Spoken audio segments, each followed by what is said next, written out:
আজ যখন ঢুলু ঢুলু চোখে বাড়ি ফিরলাম আর এসে যখন দেখছি আলিফা এখানে আমার সেই ছোট্টবেলার খেলনাটা নিয়ে বসে আছে। আর আমারও মন কিন্তু হয়ে উঠলো একটু ছোটদের মতন। তাই তো আলিফাকে ডেকে নিয়ে তাড়াতাড়ি চলে এলাম এবং আমি আর আলিফা মিলে শুরু করে দিলাম খেলা। আর তার সাথে আমার মধ্যেও যে আছে সেও কিন্তু ভালোই মজা নিচ্ছে। জানো, আজকাল আমাকে তো সে ভালোই কিন্তু বিরক্ত করতে শুরু করে দিয়েছে।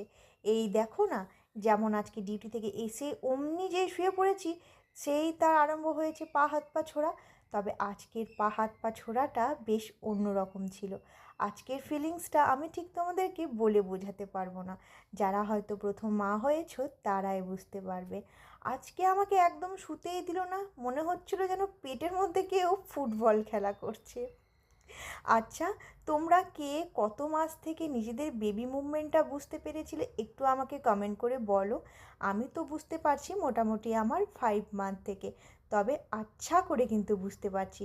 আমার না ভীষণভাবে এখন ফিল হচ্ছে যেন যে আমার মধ্যে সত্যি করে কেউ একজন বেড়ে উঠছে। কি অদ্ভুত তাই না?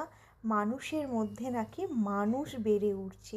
সত্যি ভগবানের যে কী সৃষ্টি, সে ভগবানই জানে সে কেমন করে করেছে।